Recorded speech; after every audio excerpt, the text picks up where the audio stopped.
I've never seen a diamond in the flesh. I cut my teeth on wedding rings in the movies, and I'm not proud of my address. We're not just building muscle, we're building men. In the quiet hours, in the unfiltered moments, in the conversations that happen before the world wakes up.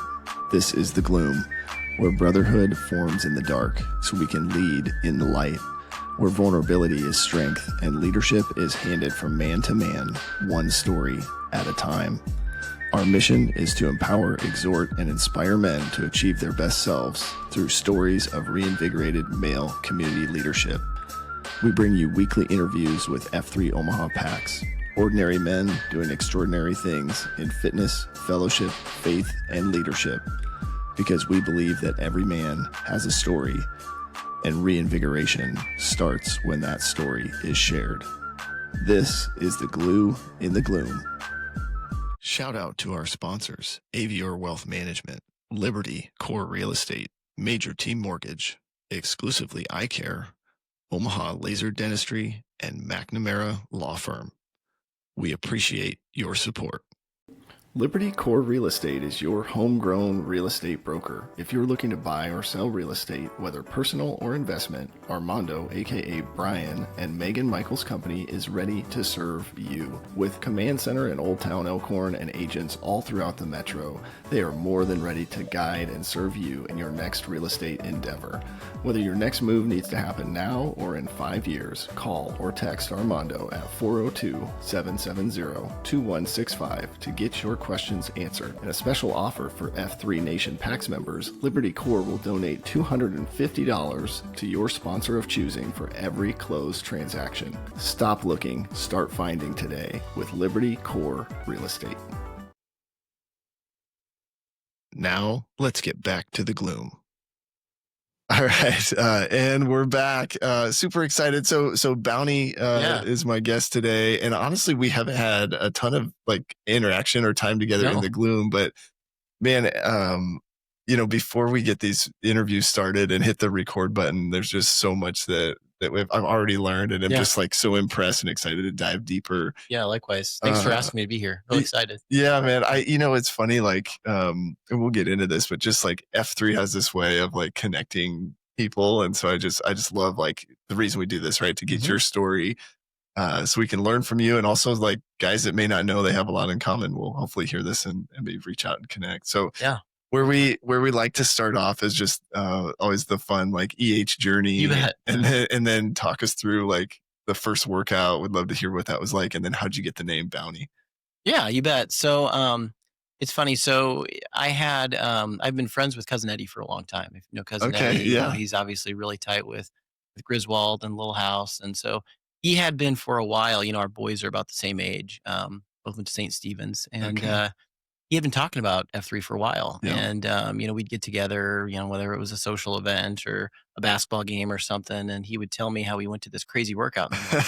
And he's like, yeah, I get up, I'm doing this. I ran like 3 miles. I had a cinder block I was lifting over my head. And I was like, dude, that sounds terrible. Yeah.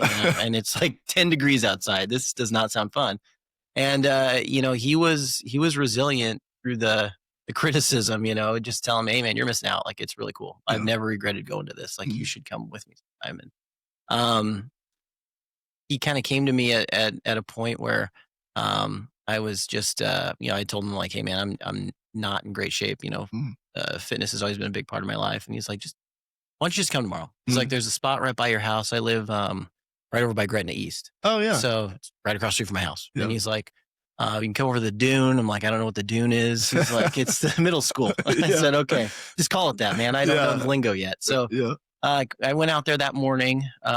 It was, I think it was March of 23. Okay. I want to say, March of 23. I think that sounds right. And went out there. It was a chilly day. I show up and I'm telling him like, I don't think I'm going to be able to, whatever we're doing, I'm not going to be able to do it. Yeah. It's been a while. And so showed up. Unicycle was on the queue, so everybody knows Unicycle. Wow. He is. Shout out to Unicycle. He's a great guy. Great shape. Yeah. He's in much better shape than I am. But he led the workout, and we did a string of pearls. Oh, okay. So a lot of running. A lot of running, which I've never enjoyed running. I was a sprinter back in the day, not a long distance guy, but rolled the dice. We're doing push-ups, doing sit-ups. The thing that struck me that was really cool that first day, obviously it's intimidating. Mm-hmm. Everybody there was super cool. Everybody was super supportive. I was falling behind a little bit. Guys were coming back running with me, Nice. not making me feel like I was, like I wasn't supposed to be there. Nice. I think the thing that struck me right away was I felt like I needed to be there. Yeah. And at the end, getting in the middle and talking about myself. And that morning, I was wearing a stocking cap for the Saints because I've always coached my son. He's a high schooler now. It's the first year I'm not coaching football for him, but I'd coached him and his pals for flag football and tackle. And at that point, they were the Saints. So I had a stocking cap for the Saints just because I coached the Saints. Not like my favorite team or anything. And he just said, "Hey, how about Bounty? The Bounty Gate with the Saints." And that was Unicycle that gave me that name. And I said, "Yeah, Bounty sounds kind of cool." So I went with it, and we took the picture. And ever since then, I've been an advocate for it and thought it's been a really cool thing. I think I've EH'd 4 guys, 4 or 5 maybe. So one of the ones that I EH'd right away was my main man, Enterprise. So Enterprise is just a really great dude through and through. And, he's like a personification of F3 in my opinion, just a great guy, always happy to be there. It's 5 in the morning and he's got a huge smile on his face, ready to go. And he was the first guy that I EH'd. And then Frozone, we brought him on, Panther, Cosby. So a couple other guys that's awesome. Just talked about it a lot and convinced some guys to come out with me, and it's been a lot of fun. I love it. Shout out to Enterprise, right? Because as we were talking before this, right? I'm a nurse by background and sort of came up in my nursing career alongside Enterprise, and sort of he went one route and I went another. But hopefully after he hears this, so when I reached out, because we want to get all the former site Qs on here, and I think he's a little hesitant. So I don't know, Enterprise, if you're listening, we got to get you on here. Yeah, it's funny. So he and I talked about it after the text message you sent, the first one. So it's funny, you sent that text message, and I think I maybe just was real busy that day, and I saw it, and I'm like, I'll do it. And he stopped by because his wife coaches volleyball, and we both play together. And he stopped by he was graciously giving our daughter a ride. He saw me in the driveway. He was like, "Are you doing that podcast?" I said, "What are you talking about?" He's like, "You said yes to a podcast." I'm like, "Oh, I guess I'm doing a podcast." And he's like, he's like, "I don't know. I'm going to see how yours goes." Okay. And the funny part about it is, I know that the catalyst for reaching out was, hey, we had just passed the flag for Boundary Line. And I'll tell you, the reason that I was a co-site Q there is because Enterprise. Right. Enterprise is the one that pushed me to do it. I don't know that I would have done it without him and his leadership and guidance. And he was the guy that pushed me and said, "Let's do this together, man. We can do this together." That's awesome. And so he's the reason I'm here. Yeah, we got to get him on here. Yeah, you bet. Well, I love it. And it's so cool, right? When you think about like some of the core principles and like the credo of not leaving anyone behind. And then when you hear the impact that has on a guy, their first workout, right? You kind of mentioned it there, like guys were coming back. Nobody made you feel like you were out of place because you maybe couldn't keep up. Like it's so cool to hear like those things in action and the impact they have and sort of why we do them. But you kind of mentioned in there too, a little bit that you were a sprinter at one point. So would love to hear like, kind of looking back over the years, what's been your relationship with fitness and kind of the fitness journey? Did you play sports and all that sort of stuff? Yeah, in high school I played sports. So I'd say the first 2 years of high school, I was a 3-sport athlete. I played football and basketball and ran track. And then, basketball is a funny one because you get to a point where you start looking around the gym, and you go, all right, well, I know these guys that are my age are better than me. Yeah. And I know guys older than me are better than me, and now some of these young guys are better. So I kind of started to realize basketball probably wasn't in my future. So so then junior and senior, I just football and track were the 2 sports. And I was a sprinter, ran 100, 200, and track was football is my favorite sport, but I was probably best at track. Lettered 4 years in that, so love that. Long time ago. And but never was a long distance guy. I think there was one meet that I look back on. It was pretty funny. I went to Millard South, and we had a meet where we had a 400 runner that was a really good 400 runner. He was running the 4x4, and he had a hip pointer. And so one of the coaches came to me because I had an event to give. I think I had 3 events, so you get 4. Yeah. And he said, "Hey, I need somebody to just run this 400. We just need to finish to get points for it. Otherwise, we got a DQ. You have an event to give, and usually, 400 is a sprint. You'd be fine, right?" And I'm like, "Yeah, I've never run a 400 before, so." 200 was my best race. And so I think, okay, well, I'm going to run a 200 and then I'll just jog the rest of the day. Oh, yeah. So I run my 200 and I'm just cooking. And about 250 meters in, I start to jog.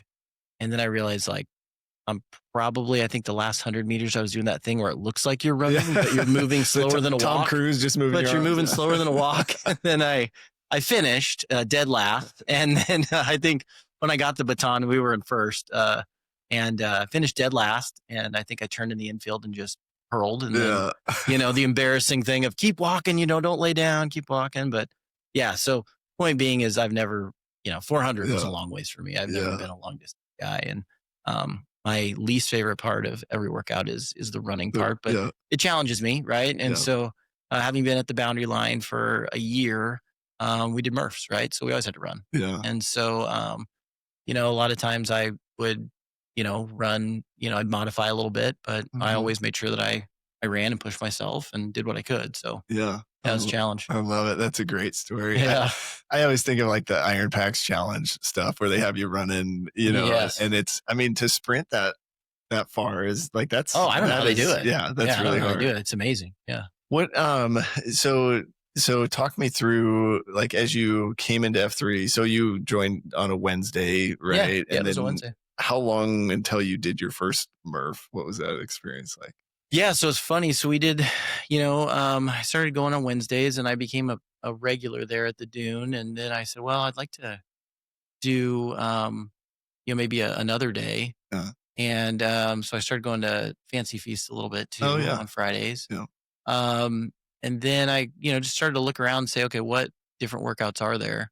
And somebody say, there's, boundary lines right over here, Mondays. And I don't know when I officially started, but I remember talking to Enterprise. It was after I had EHTM and we just would laugh about the Murph thing because we've both done Murphs before. I'm like, I am not doing that. Sounds insane, right? Like that is not something I want to do. And then I think it might have been, S'mores maybe that one day came to the Dune and, he and Clark Kent, I think were the cues there and or the site cues there and said, hey, come check it out. Like, come just give it a shot. Like, and so it was, again, right by my house. So started going to that every now and then. And I think they approached Enterprise and then Enterprise approached me. And then the three of them, it was almost like, I was in a fraternity and it felt like they were recruiting me into the fraternity. If anybody's been through that experience, the signing day, they all get around you in a circle and say, all right, man, what are we doing here? What are we doing? Right. And it felt like that, the three of them were like, come on, you going to do this? You going to do this? You should do this. You could do this. And so then I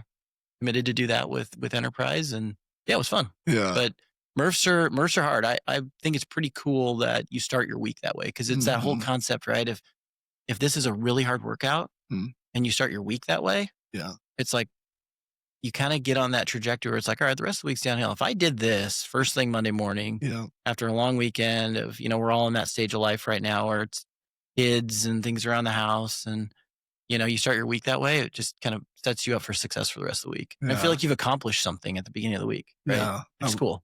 I love it. It is, I think over the years, like the Murph, like not everybody loves it, but once you do it and realize like you can do it, right? Like we modify in a way that makes it pretty achievable for most guys, right? Most definitely. We're not doing I one time had watched the CrossFit games and if you look at those guys doing the Murph, they're wearing the 30-pound vest and they're still hitting like the 2 miles in less than they're doing like a 6:30 pace. Or, like that's not what we're doing. It's wild. So, and it's funny you bring up CrossFit. So before F3, and I think again, talking to cousin Eddie about it, but part of that conversation was I had just been part of a CrossFit.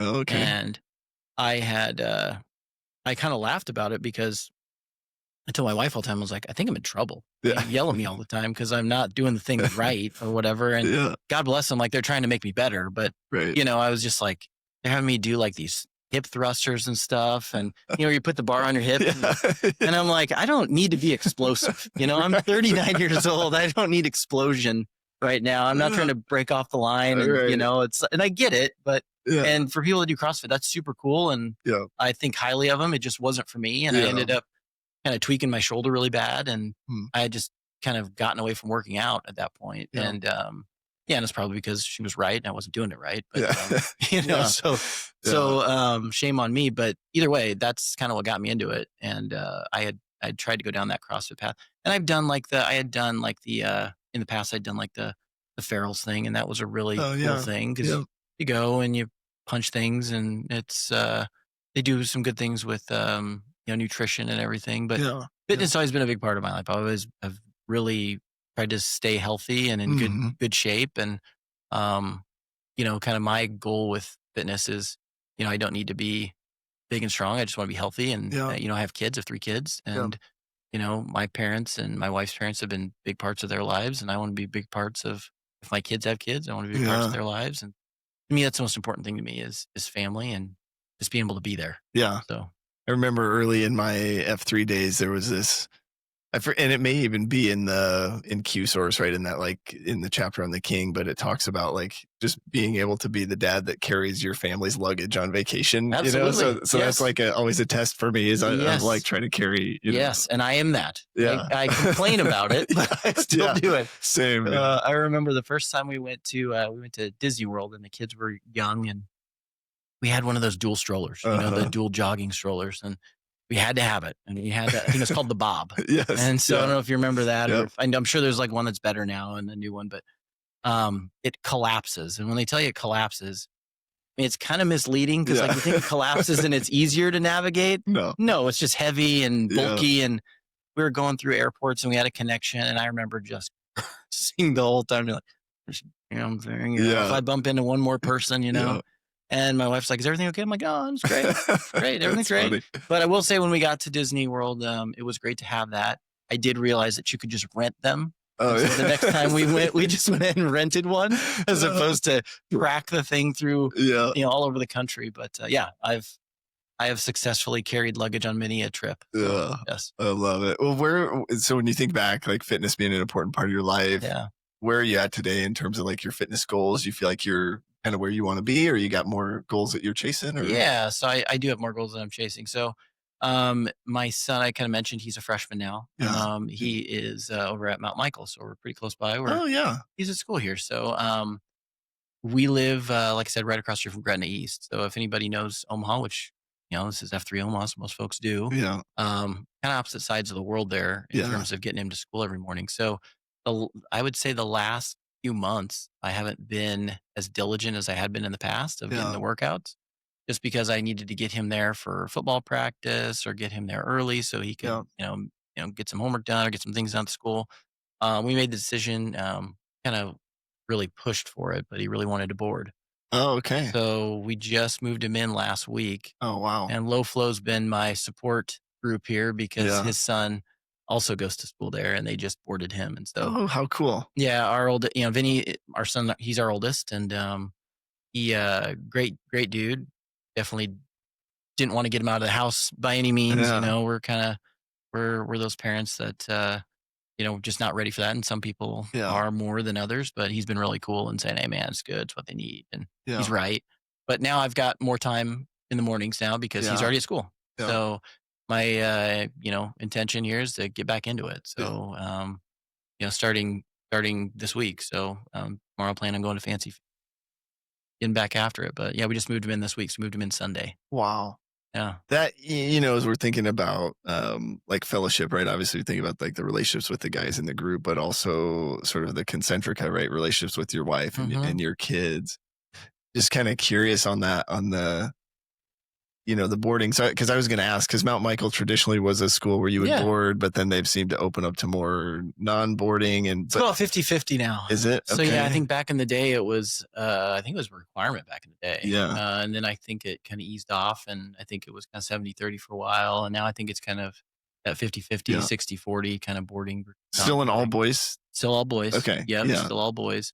So it's a really, you talk about fellowship. I mean, what I've noticed for him, just even in the short week, Wednesday nights are family nights. You go up and have dinner with them. So last night was our first opportunity to take advantage of that. So we he wanted rusty taco. That was he wanted Okay. the cheese dip, Okay. more than cheese dip. He's a 15-year-old boy, so Right. that's what he eats, right? Yeah. So we brought him up some tacos and some cheese dip, and just talking to him, and it was really cool just to kind of remember those days of being a young man and like getting some independence and getting the opportunity to spend more time with your friends, and Yeah. just talking to him about some of the guys that he's really building relationships with, and just kind of hearing him talk through conversations he's having with guys and getting to know them. And he's like, hey man, I get a lift every night, it's really cool after practice, and it's just cool to see as a Yeah. father. And you kind of you get a little sentimental. It's like, he still needs me, right? Yeah. We pay for everything, Right. right? So Yeah. he needs that, right? Yeah. And he still needs that love and support and guidance. But as they get older, what you start to realize is they need different things, Yeah. right? And so, and I told Loflo this. I said, it's my issue, not his, right? It's my issue of saying, oh, he doesn't need me as much for that, right? Right. But he still needs me for this. And as he grows and gets older, the same thing. It's like I still need my dad, Yeah. but I don't need him for the same things I needed him for before. Yeah. And so it's kind of my thing that I need to make sure that I'm there for him and being my best when Yeah. when I'm there for him. And we have daughters that are younger, and they're in a different stage of life and they need different things from me too. But I think that's the thing about being a parent is, there's always that funny saying, like, there's no book on this. Well, tons of books on it, Yeah. but there's not really like an effective, like, this always works all the time thing. Right. And they always need something different from you. Yeah. And I'd say, relationship with my wife, it's been really cool in terms of, spiritually we're in the same place, and we're just so aligned on what we want out of our family and how big of a thing it is for us, that we're just very supportive with each other. That's cool. And so, we both go through different cycles where, maybe we're not feeling like we're enough. Yeah. And I think the thing about her is she's just been the best partner that I could imagine. Yeah. Just being supportive of me when I'm going through things. And I've tried to do my best to be that for her. So I love it. We have great kids, fortunately. Because it's interesting, right? Like the boarding school thing in high school is sort of like it's like a preemptive college experience, what we right? thought, yeah. Do you FaceTime every night, or like? So they only get their phones for 90 minutes a day. Oh, wow. So their phone, okay. They get their phone. Yeah. So their phone gets taken at 10 p.m. Okay. And I think it's lights out like somewhere around 10:30 or whatever. Wow. And then they go to school, no phone. And then they, he plays football, so he goes to practice, and then they eat dinner, and then they mandatory study hours till 8:30. Okay. So get the phone back at 8:30. He likes to go lift. Yeah. So then he'll lift, and then he'll FaceTime us for 20 minutes, and that's cool. It's chaos. Everybody's trying to talk to him. The other night he texted me. He's like, "Hey, I'm gonna call you," and I was like, "Did you call mom yet?" And he's like, "No." I was like, "Call mom." Yeah. I'll just jump on the call with mom. Just a little dad advice. Like, I love you, want to talk to you, but call your mom. Call mom's phone. Yeah. So it goes through her phone. Yeah. And then of course, she's like, I just love that he called my phone. I'm like, he loves you, babe.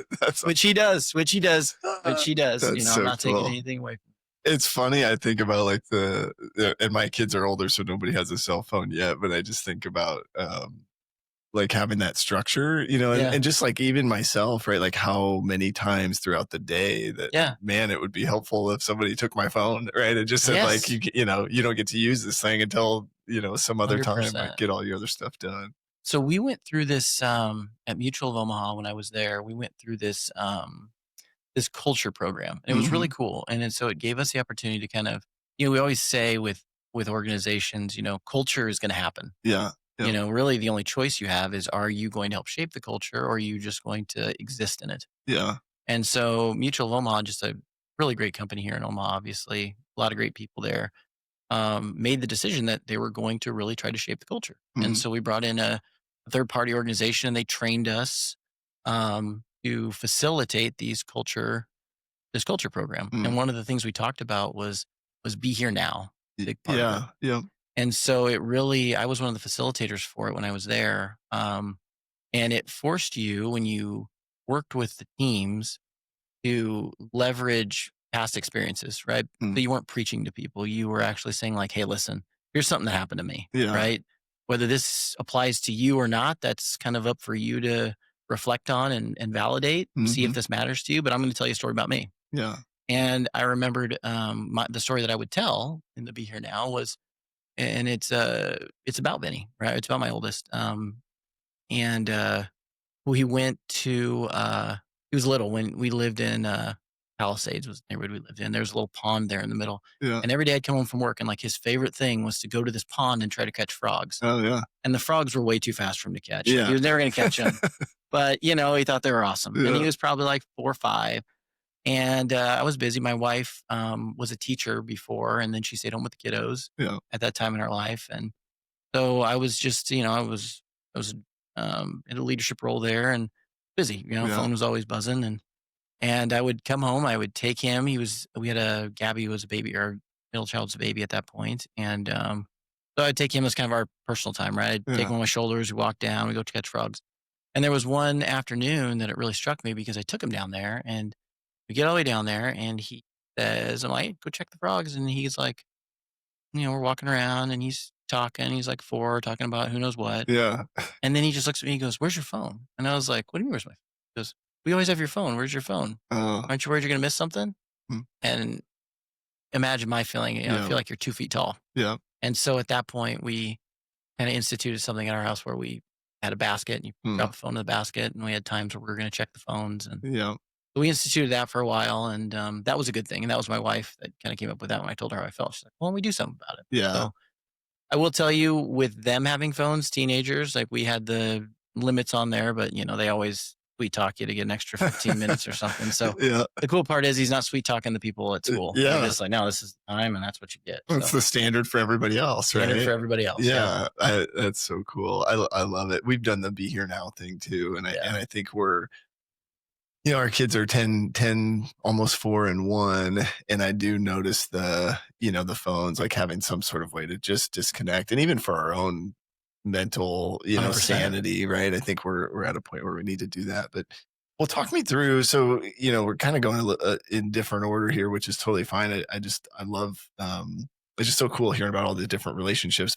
Are you or someone you know in the market to buy a new home? Well, if so, check out Major Team Mortgage. They specialize in home purchase and refinance home loans. Their mission is to purposely empower people to experience their good life through building wealth with real estate. You know, showing up in the gloom is no different than showing up for a conversation around your future of building wealth with real estate. Join the action economy and get in the game with Sasquatch.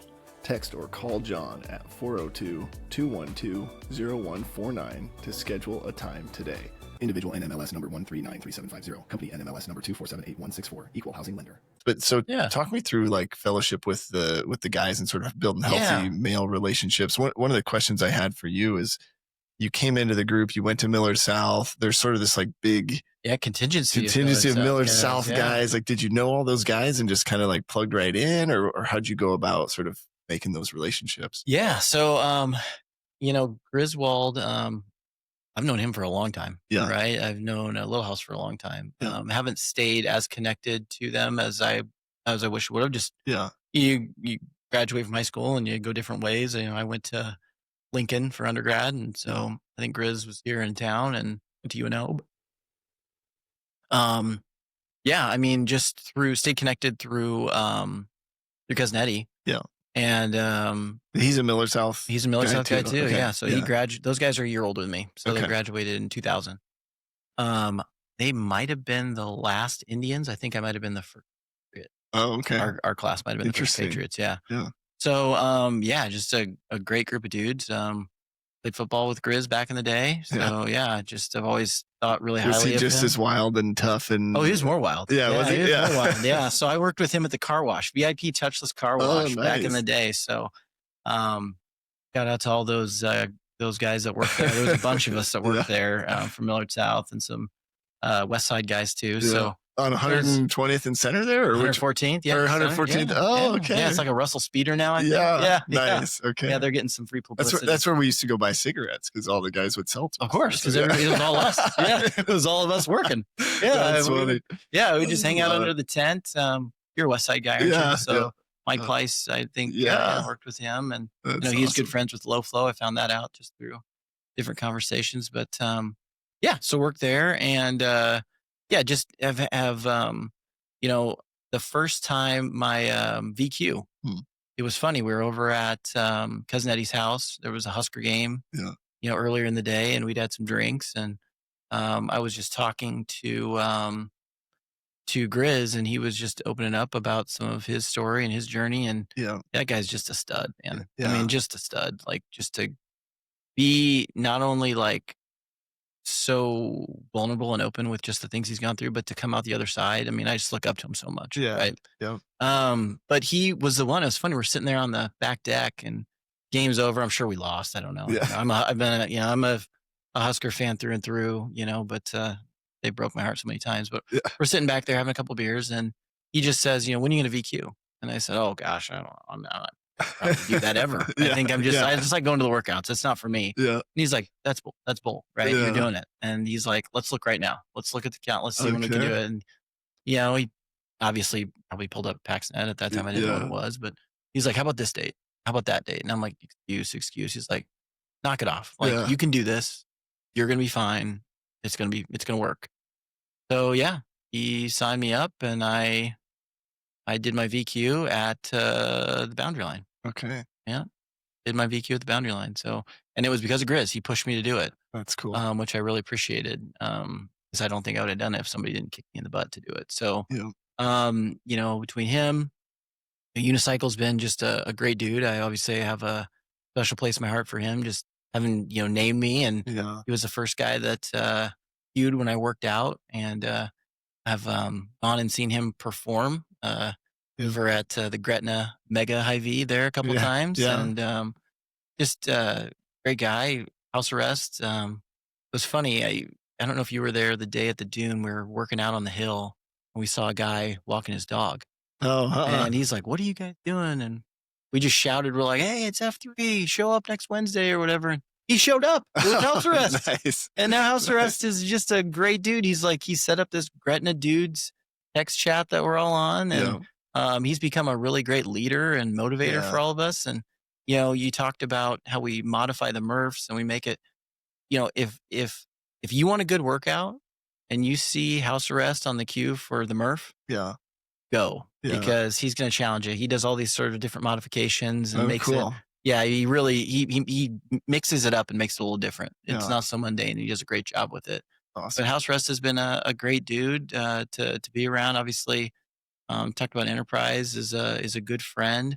Low flow. It's a funny story about low flow. So, during the summer, all these football workouts, the high school, and it's in the middle of the day, and sometimes you're here and sometimes you can't make it. And, Vinny is, my son's telling me, hey, I made friends with this Vale boy. And I'm like, oh, cool.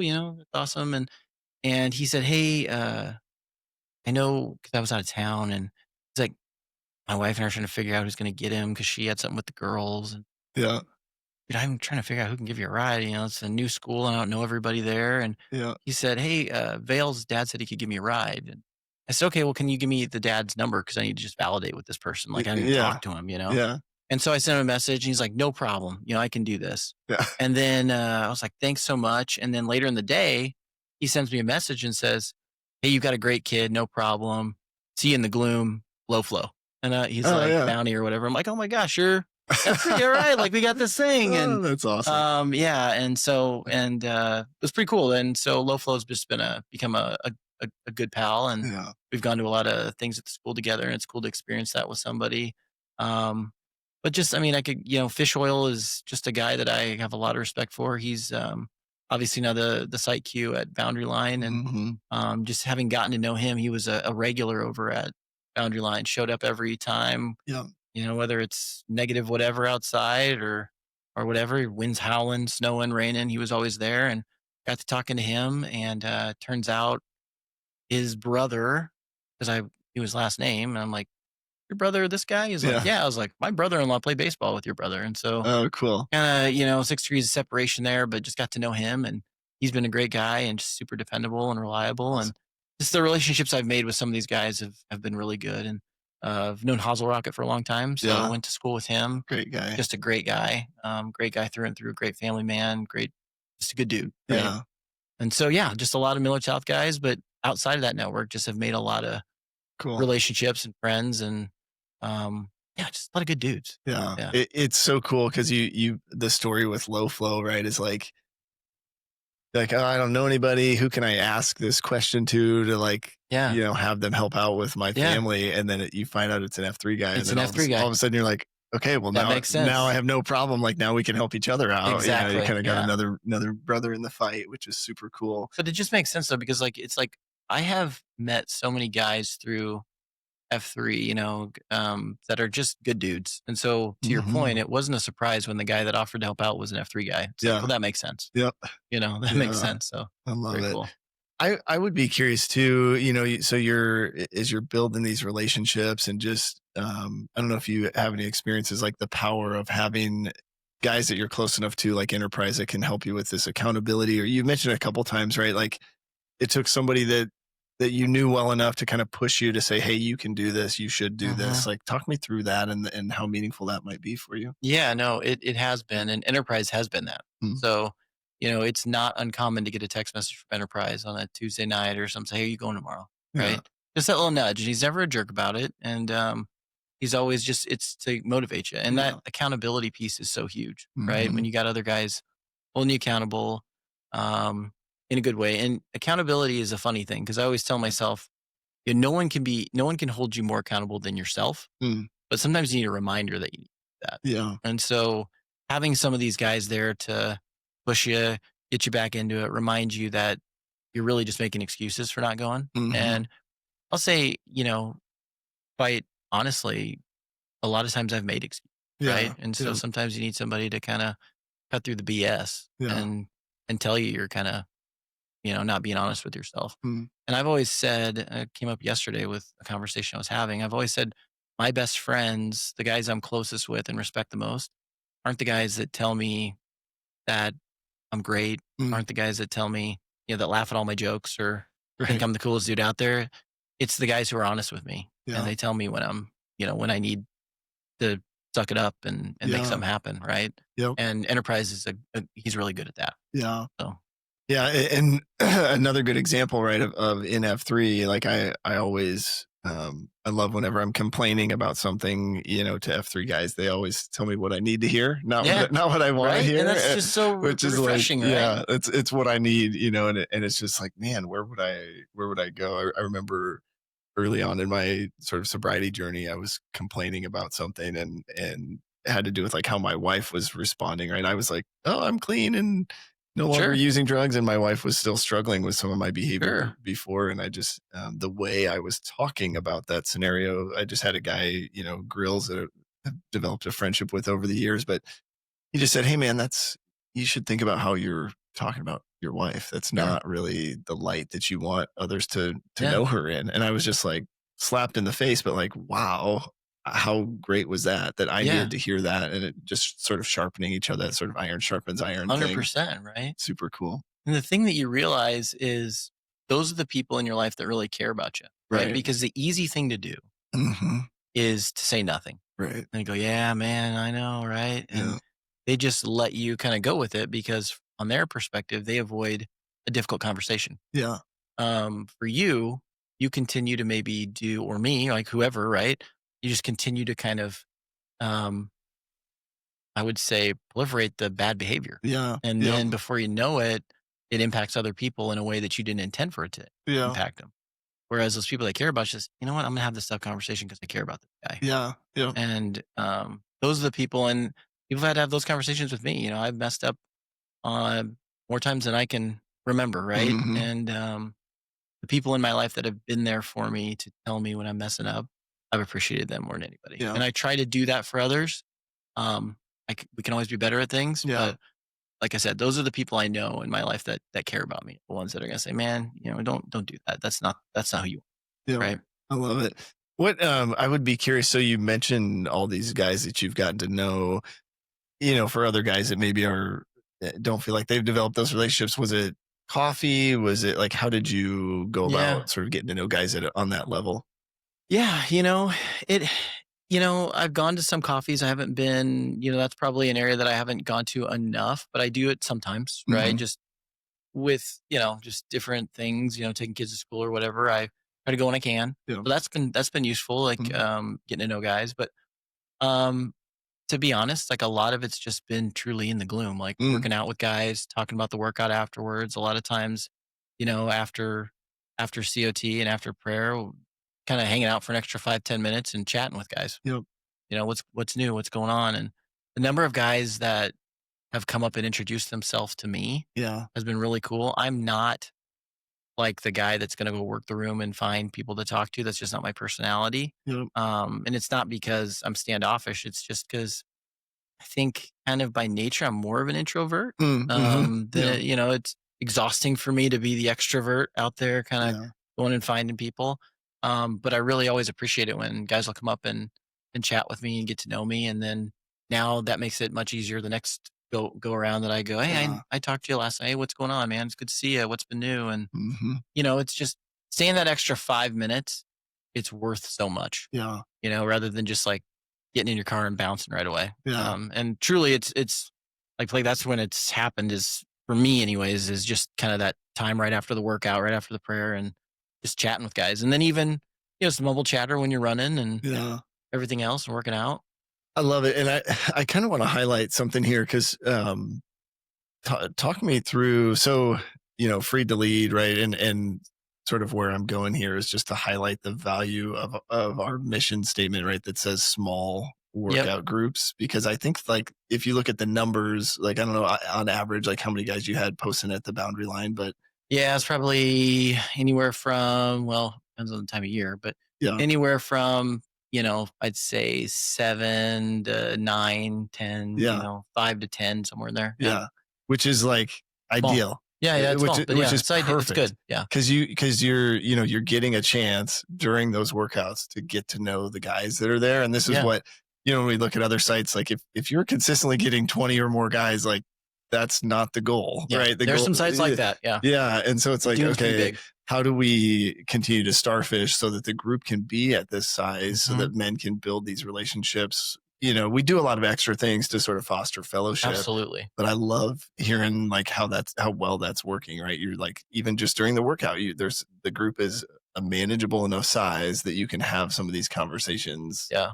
Which you can't do if there's 25, 30 guys there. It's harder for sure. Yeah. And it's been really cool because that, just thinking about it, it's been that time right afterwards. And then, you'll see a couple guys talking that and you'll join the conversation. And, sometimes that's the only, just with the stage of life I'm in, right? A lot of my time, free time is taken up by running kids to practice or going to this or going to that. And I enjoy it. And, my wife and I always talk about it. It's like, this is a really short time of life. We're going to miss it when it's done, right? So I don't complain about that. But where I'm going with that is sometimes that's the only kind of time you get with the dudes, for lack of a better term, right? That 10, 15, is that workout. And then maybe that 10 minutes, 5-10 minutes afterwards, just chat about what's going on. And I really appreciate it. Yeah. It's really cool. It's one of the reasons that I really enjoy it. I love it. Tell me just a little bit about your sort of family. So you and your wife, did you meet in college? Yeah, met in Lincoln. Yeah. Okay. He's from Kearney. Been married for 19 years. Will be 20 next year. Yeah. Okay. And 19 years this past July. You got 3 kids. So you got the oldest is a boy, freshman. Yep. Freshman. Okay. Yep. And then 2 girls, and they are 7th and 6th grade. Okay. So you're out of the like losing sleep because your kids wake up in the middle of the night phase, right? Yeah, we lose sleep for other reasons. Yeah. Yeah. They're not getting up for, a bottle or, they're scared. It's, are they awake? What the heck's going on? I go to bed, that sort of thing. That's what we're up for. I love it. Yeah. Awesome. Well, and then, thinking about the faith piece, would love to just hear kind of what's been your faith journey throughout the years. I don't know if you grew up in a sort of faith-based home but talk us through that. Yeah. So kind of, right? So in terms of faith-based home, kind of. So, was raised, here in Omaha. I have 2 siblings and I'm the oldest of 3. Church, was kind of it was a sometimes thing, right? Always on Christmas and Easter. And I don't fault my parents for that. Everybody's different, right? And so it wasn't like a cornerstone for us. It was something that we always, we were we were Christian, we were Catholic, right? Yeah. Believed, but it wasn't a big part of our life, I would say. Right? We Mm-hmm. believed, always believers. And then I met my wife, and it was a big part of her life. Mm. And so I credit her a lot with bringing me back to the church and really centering me on that. And I think that's been one of the things that I appreciate the most about her Mm-hmm. is she taught me that it's not just a Sunday thing. Yeah. It's part of you. Mm. And so that has made a world of difference just in terms of, you know, how we've parented, how we've made it important for our kids. And, prayer is really important in our home. So we pray Yeah. before every meal. We pray before bed. Our kids are, it was important to us for them to have some faith in their education. And Mm. again, don't fault anybody that that's not, but that was something that we thought was important for us. Um, and I've seen it just in terms of my kids talking about the things to talk about. It's really cute. Like my youngest, it's like kids have posters. I think when I was a kid, I had like a Cunningham poster or something. Right. Yeah. A bunch of stuff. And my daughter has like a poster in a room that's Sacred Heart of Jesus, right? Which is pretty cool. And she chose that. I didn't like, hey, where'd you get this? She's like, oh, I bought it at whatever. It's like it's That's important to them cool. too. And so it's really neat to see that with them. And we try to lead by example in that regard. Mm-hmm.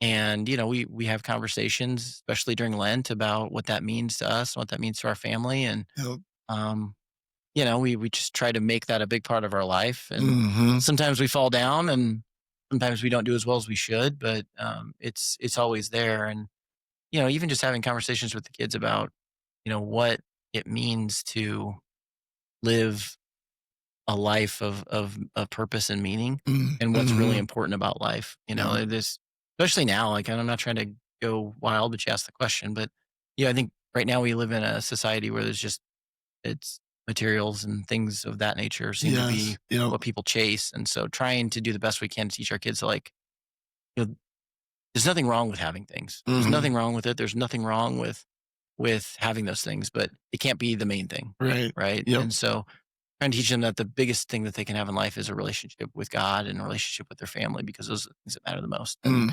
and obviously good friends, people that you can trust and be around. But those relationships are the things that are going to matter. Your relationship with God, relationship with your family, your friends, those are what matter at the end of the day. Right. I always love that, Stephen Covey book, 7 Habits, and, begin with the end in mind. It sounds morbid, but it's true. What do you want to be remembered for? And like I said, I've made mistakes. We all have, but I try my best to wake up every day and try to be a good example for my kids and do the best I can as a parent and a husband. And that's like my main focus. Yeah. I love it. It's so cool because, I forget which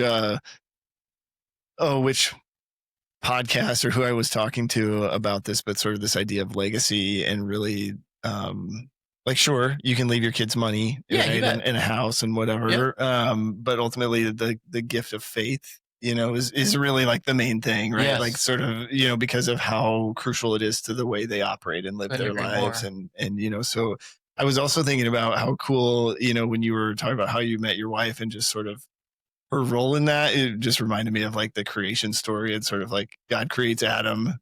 And then he's like, I need something else for this guy here, and creates Eve. And then and then it was complete, because I think so many of us, myself included, like, until my wife came into the picture and sort of helped me see like what the real purpose of faith was. I was not in a place where I wasn't either. So I was living for me. 100%. I lived for me 100%.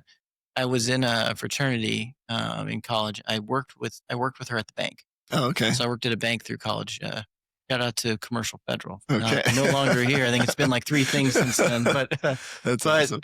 I worked at a branch in Lincoln that was inside of Hy-Vee. And so my wife worked there with me. And I remember the first day that I worked with her, I thought she was cute. I'm like, who's this? And I telling the boys, I work with this gal. She's pretty good looking. Yeah. And got to know her and worked with her for about 1.5 years. Didn't date, just worked with her. And then I invited her to her and her friends to one of our parties. Oh, You should yeah. come out and whatever. And she came out, showed up, surprised, and got to talking with her and asked her out on a date. And we started talking about what a good date would be, what an ideal date would be for her. So our first date was we went to Mass and we went to the Outback Steakhouse. That was our Wow. first date. Yeah. Okay. Yeah. So from the start, she was letting you From the know, start, I need a man of she was faith. yeah. Yes. Yes. That's Yeah. really cool. I love She it. was very, very big on that. And her dad is a great person. Both her parents are. Her dad's somebody I really look up to. Mhm. And so I think he did a great job of setting an example for her on what a good husband would Yeah. be. And so Yeah. I look at that and I'm like, I want to do that for my girls. Yeah. Yeah. I've got 3 girls. That's sort of top of mind all the 100%. time. Like, is my, me being a father to them, sort of helping them see who their heavenly father is, and then future state Absolutely. what they could look for in a husband. I think it is funny just as they grow and just the things. Our oldest is 10, and he is so funny. Just the music they listen to. Oh, yeah. Just all of the things, and I think it's just so cool to see them, like you mentioned with your daughter in the poster, like just Yes. when they're choosing it, when it's like Yes. top of mind for them. The thing I got to look out for is like when my daughter starts calling me out on, on Yes. things. I'm like, oh, you're right. And they do. Yes, they do. Yeah. Yeah. I love it. What's it like to love your dentist? Well, you're about to find out, where healthy smiles go beyond your teeth. No drilling, no needles, and no anxiety. Relax, it's Omaha Laser Dentistry. Welcome to better. At Omaha Laser Dentistry, Dr. Bullenparty uses the Solea laser, a CO2 laser that's used in all of his day-to-day patient care. He provides thorough exams, assessments, and treatments for things like snoring, tethered tissue, and extractions like wisdom teeth, as well as other surgeries. Check him out today at omahalaserdentistry.com. Discounts may be available for F3 Omaha members. Well, talk me through, when you think about F3, right? So it's Yeah. Invigorate Male Community Leadership, and you have a ton of experience in the leadership world, right? As we were talking Sure. before this, maybe just, I don't know if you could give guys just maybe a little bit of snapshot of like sort of your perspective on leadership, and then would love to sort of hear your thoughts on like, how are we doing in F3 with some of the things that we try to help inspire or create leaders of men? Yeah. So we always talk about in terms of leadership, part of what I do, the organization I work with, one of our specialties is leadership development. Yeah. So we'll work with organizations and help them develop leaders. And we do that we look at it from 3 levels. And it's really a foundational level. And I believe this is really leading yourself. Mhm. So before you Mhm. can lead others, you have to be accountable to yourself. Yeah. And you have to lead yourself and hold yourself to a standard because, you have to have credibility with the people you lead. Yeah. And you find in life, and we've all been through this when, why are you telling me to do this if you're not going to, right? Yeah. So how do you hold yourself accountable first? And, that's a big part of it. And once you kind of get to a point where you're doing the right things and, it's that whole, you've probably heard people talk about, make your bed, right? Yeah. Like, Yeah. how can you give somebody else advice if you're kind of not in a place where, where you need, Yeah. you're not in a place where you can give advice, right? So leading yourself and being accountable to yourself and really living your values is the first part of that. Yeah. And then you start to understand, okay, if I can do these things, how can I then be a beacon and be somebody that helps others to through those challenges and help Yeah. them be accountable to themselves and help Yeah. them lead.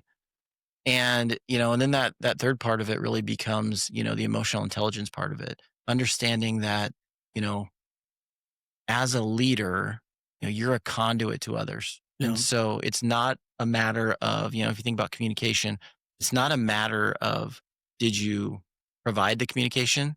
What matters is, was it received? Yeah. And so it's the same thing with leadership. Yeah. You might have a way that you do things, but your way might not work with everybody. Right. And so how do you portray that level of emotional intelligence and empathy that, and empathy is not feeling bad for people, right? Right. Empathy is understanding that people are going through different things and they have different experiences and, they might need something different from you. It's a lot like parenting. Right? Yeah. You Yeah. have 3 kids. They probably all need different things from you. They have different personalities. It's no different than people, right? Yeah. We're just grown up kids, right? Mhm. So first you got to lead yourself. Then you figure out how you can impact others. And then you need to understand, what does this person need from me versus that person? What Yeah. do they need from me? And in terms of how does F3 handle that, and how are we doing? I think we're doing great. So why do I say that? Well, I think the way that, you just look at my journey, right? Yeah. Look at my journey. And I think it's a good allegory, if you will, or story about the experience and how it can really impact somebody. So I had a guy that was a friend that I trusted and believed in Mhm. come to me and tell me, I'm having this experience and it's really cool, Mhm. right? You need to be here. And the things you're telling me are things that we do. And I remember him telling me, dude, it's cool. Like we end in a prayer. Mhm. And I remember one of the things that Cousin Eddie has always said, and he says to this day, I have never gone to a workout with F3 and regretted it. Yeah. Yeah. He's like, a lot of times it's the best part of my day in terms of I woke up with a win. Right. So he got me going. He motivated me to go and hold myself accountable and go. Once I got there, I was around other guys that were holding themselves accountable. Mhm. Guy like Grizz.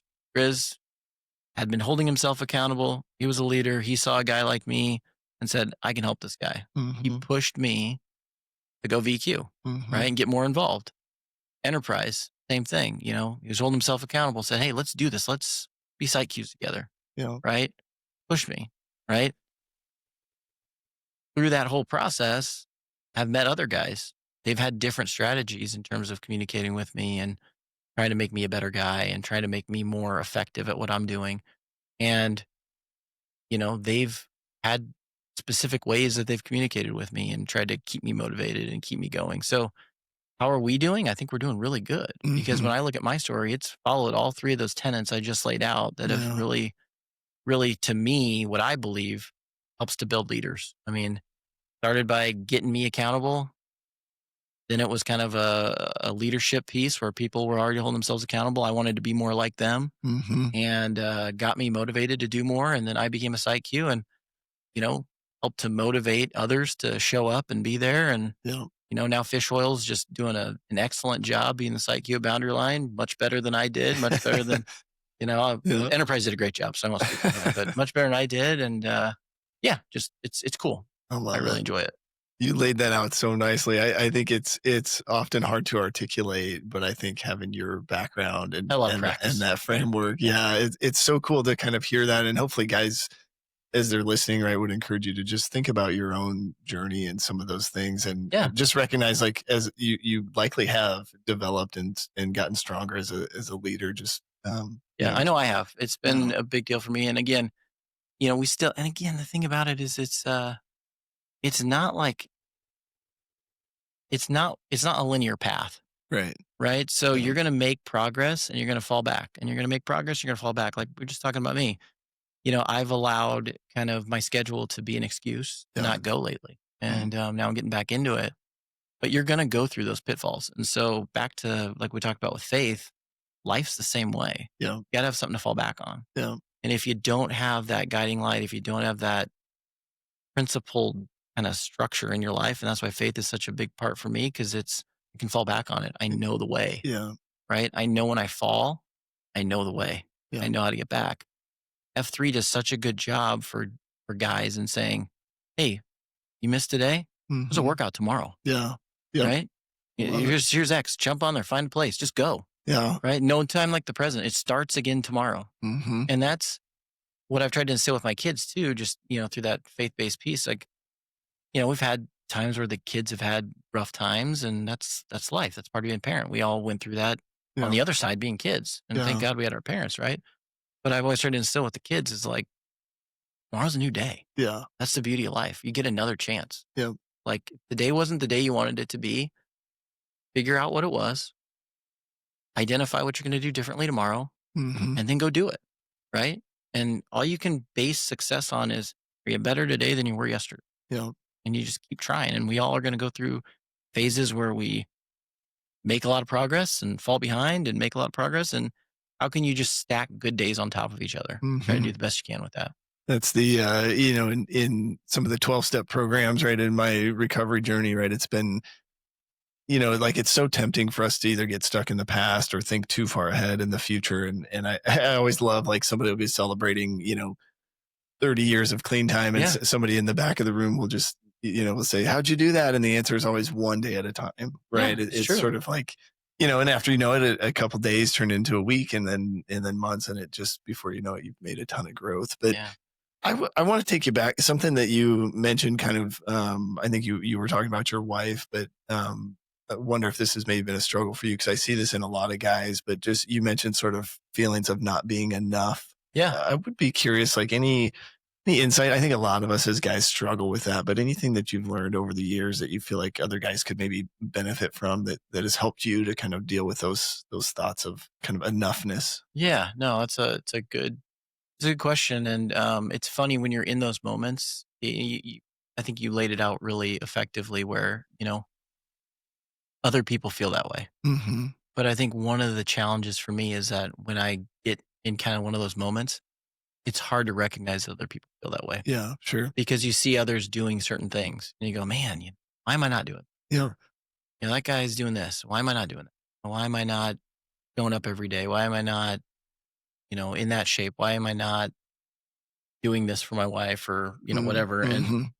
I think the thing for me, when I've felt like that, it's usually a catalyst for, that psyche is usually a catalyst for more bad behavior. Yeah. Because then I get in this low kind of feeling, and then I just stack, kind of like I talked about stacking good days on top of each other. And I start to stack bad days on top of each other. Mm. Um, I've always believed that, there's really not many feelings that are worse or more useless than self-pity, Yeah. Yeah. For sure. because at the end of the day, part of one of the cool things about F3 is it teaches you man up and Mm-hmm. show up, right? Showing up's half the battle. Yeah. Right. Yeah. I mean, those moments when I've felt like I'm not enough, I just have to remind myself that, you know, I, I'm here, I'm doing the right things. The kids are happy. My wife's happy.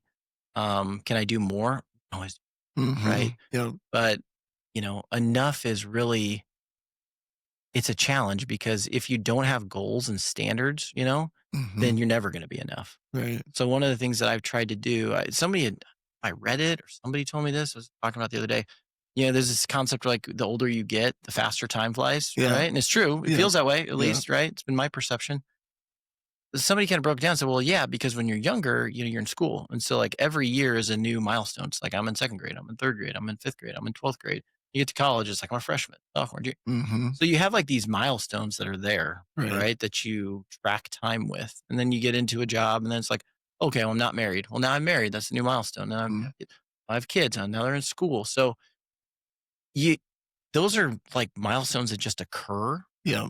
But if you don't create goals and milestones for yourself, you're never going to feel like enough, Oh, sure. because you're always going to be chasing something. Yeah. Yeah, you're always going to be like, well, I don't know if I'm good enough because I didn't set a goal.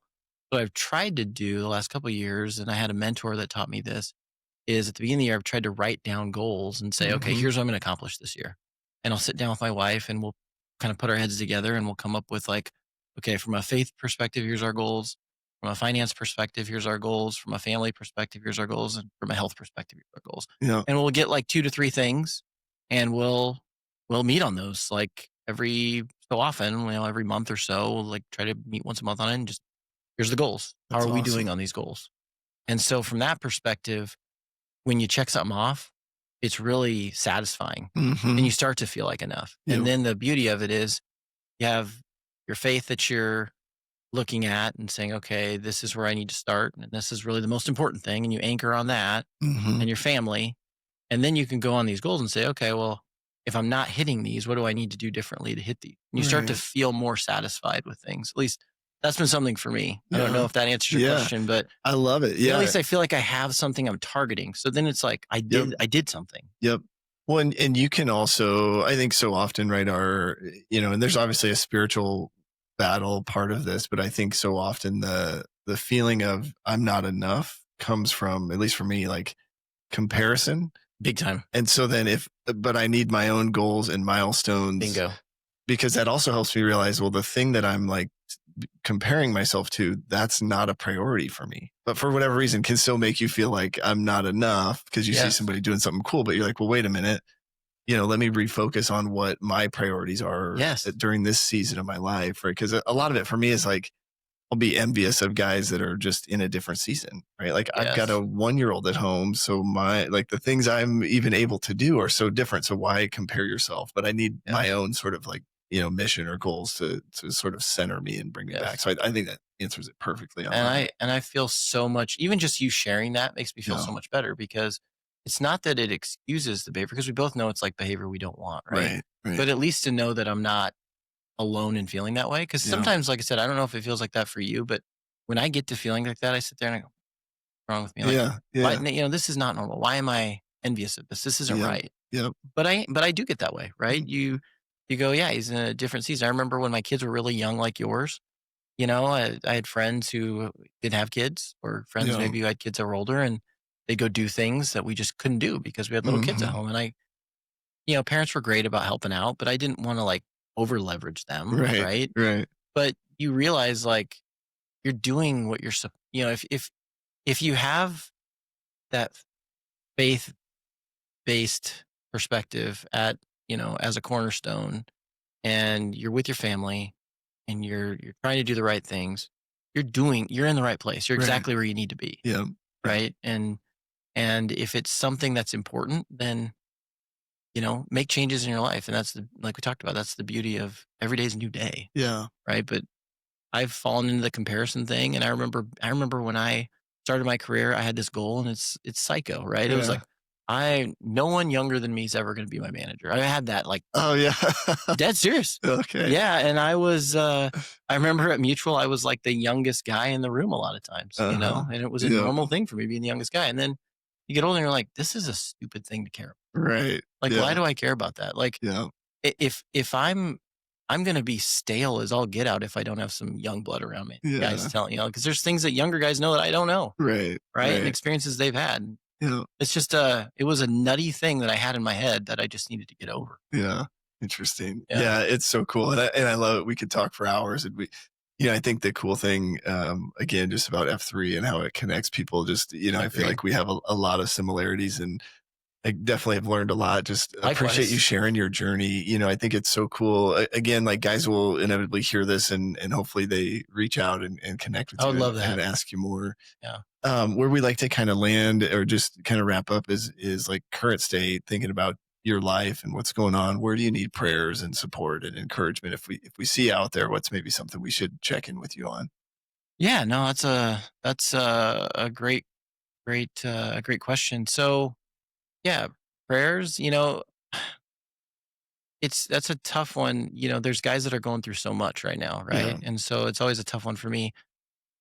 Fortunately, in this moment, there's there's a lot of good things happening, and Yeah. yeah, I need prayers, right? But Mhm. there's some guys and gals that are probably going through some really hard things, and Mhm. so it's always a weird thing. It's like talking about yourself like a Asking weird for thing. prayer. Yeah. Ask for Yeah. prayers, I would just say if there's anything to pray for me about, it's just for strength of when I go through those moments of insecurity, Hmm. that just praying that I get out of it and praying that I can Yeah. be my best on a regular basis. And then if you see me, you know um help hold me accountable because sometimes Yeah. I need that. Yeah. I It's like anything. I don't know if you've ever been through this. It's like a guy comes to you for advice on something, and you always have the answers. Yeah. But then when it's you're the one that needs advice. You don't have the answers, right? Right. Right. Same thing sometimes with accountability. It's like I can tell a guy, "Hey, man, come here, Yeah. show up." But Yeah.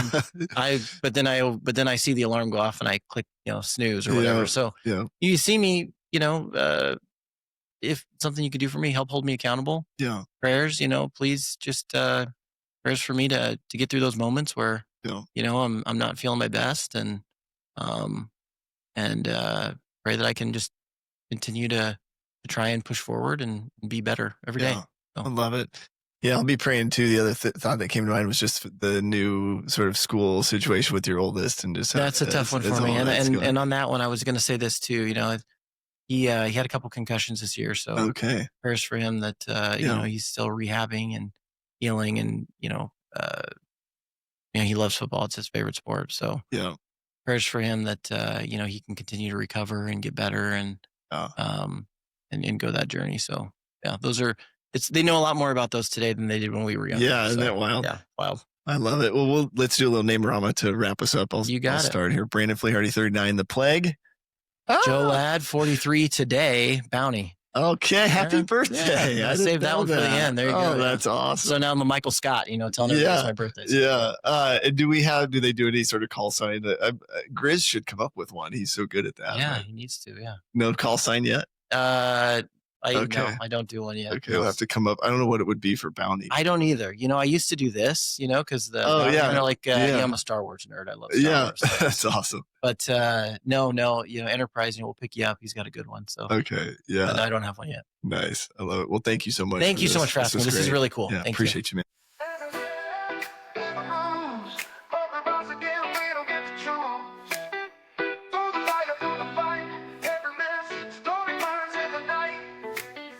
On our hands, hope in our chest. We're not defined by the weight of the test. Brothers in step, we carry the flame. Different roads, but the heart beats the same. Every man's got a story to tell. From the valley low to the mountaintop, yeah. Every man's got a story inside. Standing strong, we won't hide. Every man, yeah. Every man's got a story. We've been broken, we've been bruised, but we rise again and we don't get to choose. Through the fire, through the fight, every man's story burns in the night. Scars on our hands, hope in our chest. We're not defined by the weight of the test. Brothers in step, we carry the flame. Different roads, but the heart beats the same. On a story to tell, from the valley low to the mountaintop, yell. Every man's got a story inside. Different roads, but the heart beats the same. Every man's got a story to tell. From the valley low to the mountaintop, yeah. Every man's got a story inside. Standing strong, we won't hide. Every man, yeah, every man's got a story. Every man's got a story. Voices rise like thunder, they roll. Truth in the pain, it's shaking the soul. Chains may rattle, but they break in time. Every man's story is yours and mine. From the struggle to the glory, every man's got a story. In the dark or in the light, we keep marching through the night. Every man's got a story inside. Every man's got a story to tell. From the valley low to the mountaintop.